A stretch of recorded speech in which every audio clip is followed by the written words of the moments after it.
재미있는 아나토미, 아나토리. 오늘은 해부학 용어, 의학 용어 중에서 그리스 로마 신화와 연관된 것에 대해서 얘기해 보도록 하겠습니다. 먼저 신화에 나오는 사람들의 족보를 보시면은 가이아와 우라노스가 만나서 시작됩니다. 가이아는 땅을 얘기하거든요. 우리 내셔널 지오그래피 뭐 이런 거에 가이어입니다. 미국 사람들 중에서 뭐 폴 조지, 뭐 이런 조지라는 이름이 있는 사람들은 집안이 농부 집안이에요. 미국 사람 이름 중에서 뭐 팀 쿡, 킨 쿡, 쿡시드는 요리사 집안입니다. 우라노스는 하늘이라는 뜻입니다. 그래서 우라노스가 천왕성이고요. 그래서 하늘 천자를 쓰고 있는 거죠. 그래서 뭐 우라늄 이런 것들도 여기서 나온 것입니다. 이렇게 이 둘이 살고 있었는데 거기서 아들을 계속 아빠가 억압합니다. 그래서 막내 아들인 크로노스가 아빠의 남근을 자르고 권력을 뺐습니다. 거기서 남근에서 나온 거품을 일으켜서 만들어진 게 아프로디테예요. 크라노스가 낫으로 아빠의 남근을 거세를 합니다. 무서운 얘기죠. 이렇게 해서 이제 크라노스 밑으로 생겼는 아이들이 결국 올림푸스 12신을 구성합니다. 그래서 그 유명한 제우스부터 해서 헤라, 뭐 포세이돈 이런 신들이 나오고요. 제우스가 많은 여인을 만나서 아들을 가져서 이렇게 아프로디테, 아레스 등등의 신들이 생기면서 올림푸스 12신이 구성되었습니다.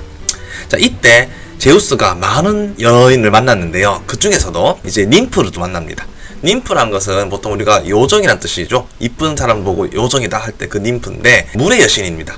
그렇기 때문에 혈액을 걸러주는 림프를 ним프에서 따서 림프라고 부릅니다. 그래서 림프구, 림프절 이런 것들이 다 이 림프에서 왔어요. 이 바람둥이 제우스가 림프랑 만납니다. 그때 헤라가 현장을 잡기 위해서 나타났는데 이때 에코가 빨리 도망쳐라고 얘기를 해줘서 헤라가 현장을 못 잡아요. 썽이 난 헤라가 에코한테 저주를 내립니다. 너는 이제 말을 하지마. 대신에 말을 못하고 이제 남말 따라만 해라 하라고 해서 그때부터 우리가 메아리를 에코라고 부릅니다. 이것의 원리가 갖는 신호를 다시 받는 거죠. 그것이 바로 초음파입니다. 그래서 우리가 초음파를 에코카디오그래피라고 해서 짧게 에코라고 부르고 있죠. 림프는 지금 현재 우리가 쓰는 이렇게 치는 어깨에 툭툭 치는 림프인데 그 림프 마사지 뭐 이런 걸 하는 건데 이것은 이제 동맥정맥 사이에 이렇게 나온 것을 걸러주는 성소부다 생각하면 되겠습니다. 주로 목이라든지 그다음에 서해부, 겨드랑 부위 이런데 림프절이 많이 있습니다. 자, 좀 전에 나왔던 에코는 결국 이렇게 남만 따라하게 되는데요. 에코가 나르키소스라는 남자를 좋아합니다. 잘생겼죠? 좋아를 하는데 말을 못하는 거예요. 결국 사랑을 고백하지 못하고 죽습니다. 산에서. 그래서 산에 가면 메아리가 듣겠죠. 야호. 그래서 이 나르키소스는 잘생긴 거 믿고 많은 ним프들을 차버려요. 그래서 이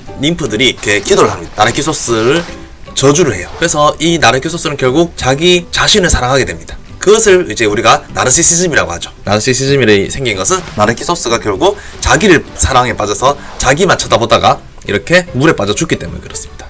그래서 여기서 생긴 이 꽃을 우리가 수선화, 나르시서스라고 하고요. 이렇게 자기 사랑에 빠지는 거에 마치 마약과 같다고 해서 날콧, 그래서 넷플릭스 드라마 있죠? 날코스라고 이런 것들이 바로 나르키소스에서 나왔습니다. 그리고 김현증 또 나이콜랩시라고 부르는데 이것도 여기서 나왔고요. 그래서 이렇게 마약 중에 하나가 또 우리가 몰핀이라는 게 있는데 이것은 이제 꿈의 신인 모르페우스에서 나왔습니다. 모르페우스는 밤의 신 닉스의 아들로서 인간의 형상을 빚었다고 해요. 그래서 우리가 형태를 몰팔이라는 뜻을 쓰기 때문에 형태학을 몰폴로지라고 하고요. 그래서 이 모르페우스가 그 매트릭스에서 모피어스로 이렇게 나왔었죠. 그래서 이제 꿈이란 것을 꾸는 게 이제 수면이죠. 그리고 또 이제 꿈을 꾸면서 진통을 잊어라 이런 것을 의미로 몰핀이라는 약물이 나왔습니다. 이렇게 외부적으로 몰핀이 들어온 거 말고 내 안에서 진짜 이제 기분이 좋다 보니까 나오는 것을 우리가 엔돌핀이라고 하죠. 그래서 안에서 나오는 몰핀이다 해서 엔돌핀이라고 하고 있습니다. 자, 이제 새로운 또 얘기를 한번 해볼게요. 저주가 하나 내려졌습니다. 이 파리스라는 목동에게 신들 중에서 가장 미녀에게 이 황금 사과를 주라라고 되었습니다. 그러니까 이 신기해서 이쁘다고 하는 헤라와 다음에 아프로디테, 아테네가 서로 내가 제일 미녀다 라고 하면서 지금 목동에게 지금 사과를 돌라고 하고 있습니다. 헤라는 이렇게 공작을 데리고 다니죠. 권력을 주겠다라고 얘기를 하고 있고요. 아프로디테는 미인을 주겠다. 메두사의 방패를 들고 있는 아테나는 전쟁에서 승리를 가져다 주겠다. 이렇게 얘기를 하고 있습니다. 자, 뭘 골랐을까요? 남자는 다 똑같습니다. 미인을 택했어요. 그래서 아프로디테가 이 사과를 받게 됩니다. 자, 그래서 사과가 이때부터 이런 사랑과 미의 상징이 되었습니다. 이 사랑이라는 게 생각해보시면은 하트잖아요. 곧 심장이 하트다. 왜 그럴까? 하트 모양이 심장 모양이라서 그럴까요? 비슷합니까? 안 비슷하죠? 예전에 해부학자에게 심장은 실만 뜻합니다. 그래서 다빈치의 그림을 보시다시피 심방은 그림이 없죠. 그래서 심실만 있는 그림을 보니까 이것이 마치 사과처럼 생겼다. 그래서 사과의 반쪽 모양이 하트 모양이죠. 그래서 사랑을 표시할 때 우리가 에로스의 화살이 이렇게 사과에 박혀있는 경우를 사랑의 시그널로 심볼로 쓰고 있습니다. 그리고 또 다른 썰에 의하면은 그 사랑의 결실이 결국 생식기와 출산이 엉덩이에서 되기 때문에 엉덩이 모양을 따서 하트를 모양을 만들었다라는 설도 있습니다. 손가락 하트 모양이 마치 심장과 같다라고 하는데 외국의 사람들이 이걸 보고는 아니다, 진짜 심장이 맞다, 손가락이 아니라 이 주먹 전체를 본 거예요. 그래서 여기가 오심방, 여기가 오심실, 여기가 자심방, 자심실, 지금 보다시피 이게 대동맥과 폐동맥이 아닐까라고 해부학자들이 얘기하고 있습니다. 파리스의 심판으로 이번에 아프로디테가 미인을 파리스에게 소개해줍니다. 그 미인이 이웃나라 트로이의 공주도 아니고 왕비를 사랑에 빠지게 합니다. 막장이죠. 그래서 일어난 전쟁이 바로 트로이 전쟁입니다. 당연하죠. 왕이 자기 와이프가 다른 나라의 왕자와 사랑에 빠지니까 전쟁이 일어날 만하죠. 그렇게 생긴 게 트로이 전쟁입니다. 거기에 나오는 이 영웅이 바로 아킬레우스입니다. 이 아킬레우스는 어릴 때 엄마가 강하게 키우기 위해서 이 저승의 강에 몸을 담궈요. 아주 강렬한 불로체에 몸을 만들고자 합니다. 하지만 애가 떠내려가면 안 되기 때문에 이렇게 발목은 잡고 있었던 겁니다. 발목은 사람이 약하죠. 그래서 다리 뒤에 장단지 근육이 아주 이렇게 크게 있는데요. 장단지 근육의 힘줄 부분은 이렇게 약하게 되어 있습니다. 그래서 이걸 우리가 아킬레스건, 아킬레스 힘줄이라고 하고 보통 단점, 취약한 부위를 아킬레스건이라고 하게 되었습니다. 결국 아킬레스는 이 전쟁의 영웅으로서 많은 승리를 이끄지만 결국 여기에 아킬레스건에 화살을 맞고 죽어요. 말도 안 되게. 그런데 어떻게 이 전쟁이 끝이 났냐? 바로 오디세우스가 트로이의 목마를 사용해서 전쟁을 이깁니다. 트로이 목마는 다 아시죠? 이렇게 전쟁을 이기고 난 후에 오디세우스가 이제 귀국을 합니다. 그 귀국을 하면서 사건들이 있었습니다. 그 중에 하나가 바로 사이렌입니다. 사이렌은 노래를 하는데 얼굴은 이렇게 ним프지만은 몸이 새인 그런 마귀입니다. 노래를 부르면은 노래가 너무 좋아서 물에 빠지게 만들어요. 그래서 그림 보다시피 배의 선원들은 이렇게 수건으로 길을 막아놨습니다. 근데 오디세우스는 노래가 너무 듣고 싶었기 때문에 이렇게 자기를 묶어놓은 거예요. 그래서 노래도 듣고 물에도 안 빠지는 이런 역할을 했습니다. 그만큼 사이렌이 이렇게 매력이 있다는 거예요. 이런 의미에서 우리 스타벅스의 마크를 보시면은 물로 들어오라고 꼬시듯이 커피 마시러 들어오라 라는 아주 매혹적인 사이렌의 의미를 땡겨서 스타벅스 마크를 만들었습니다. 처음에 이렇게 만들었는데요. 선정적이라는 이유로 이렇게 현재는 이렇게 바뀌었습니다. 그래서 사이렌이라는 것은 응급상황에 이렇게 사이렌 울린다고 하죠. 알람도 사이렌이라는 의미가 되었습니다. 자, 다음으로 프로메테우스에 대해서 한번 보도록 할게요. 프로메테우스는 미리 생각한다는 뜻입니다. 프로, 미리, 메테, 매스매틱, 수학이죠. 메테, 메서드, 이런 생각입니다. 그래서 어떤 일을 하냐? 결국 사람을 형성하고 인간에게 불을 주는 고마운 존재입니다. 이것을 시기했는 제우스가 이렇게 독수리에게 간을 쪼이도록 하는 형벌을 받게 됩니다. 이 프로메테우스가 이렇게 생각을 미리 하는데 반면에 동생은 늦게 합니다. 그래서 에피메테우스입니다. 에피는 바깥이라는 뜻이에요.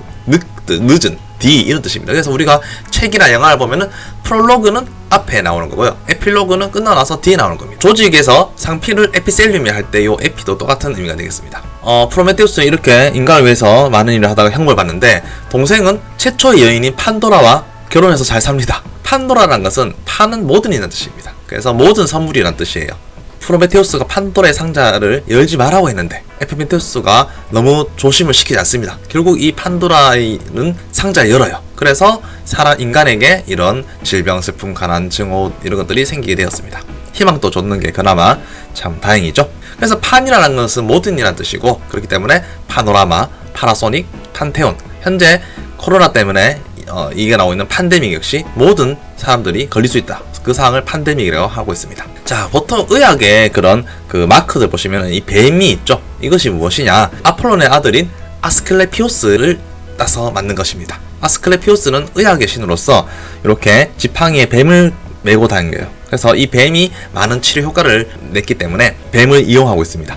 그래서 이런 마크들이 생기게 되었습니다. 아스클레피오스는 아폴론의 아들로서 이 최초의 제왕절개에 태어났어요. 제왕절개란 것은 자궁 속에 태아가 질을 통해서 출산하는 것이 아니라 앞에 배벽을 열고 나오는 건데 이름이 보면 상당히 잔인합니다. 제왕절개, 커세리안 섹션이라고 하는데요. 이름이 왕을 자르는 느낌이죠. 뭔가 이게 왜 그렇게 됐냐? 시저, 카이사르 시저죠. 시저라는 왕이 이 제왕절개를 통해서 태어났기 때문에 자기 이름을 따서 제왕절개, 왕의 절개법이다 라고 이렇게 얘기를 하였습니다. 시저는 여러가지 용어들을 많이 남겼는데요. 원래 우리가 현재 사는 12개월은 10개월이었어요. 이 시저가 자기의 이름을 넣고 싶었습니다. 12개월로 바뀌었는데요.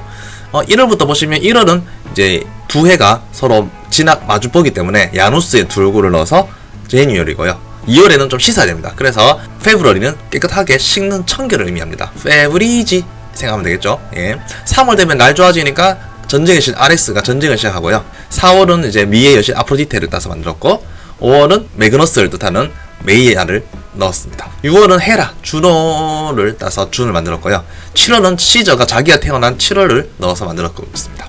그리고 자기 조카 어구스투스를 넣어서 어거스트를 만들었어요. 그때 이후로 지금 숫자를 다 7, 7은 September, 8, 옥토푸스 이런 것들은 다 8월로 밀었습니다. 그래서 옥타곤, 클럽 보면 이렇게 팔각형 보이죠? 이렇게 11을 좋아해요. 그래서 인텔 해부학적에서도 11을 넣었습니다. 소장에 12지장이라는 게 있습니다. 하필 25cm 정도 되는 이 소장을 뭔가 11을 넣고 싶었어요. 길이를 찾다 보니까 손가락 요 폭이 12개 정도 하면은 25cm가 됩니다. 그래서 12지장이라고 만들었습니다. 11을 좋아하기 때문에 시간이 12시간, 12달, 피아노도 건반이 12개고요. 연필 한 다스 12개, 예수 12제자도 있고요. 1피트 30cm를 11로 나누는 게 1인치가 되겠습니다. 지금까지 재밌는 그리스 로마 신화 속의 해부학과 의학 용어를 알아보았습니다. 알고 나면 쉬워지는 해부학 이야기 많은 구매 부탁드리고요. 유튜브 구독과 좋아요 부탁드립니다. 안녕히 계세요.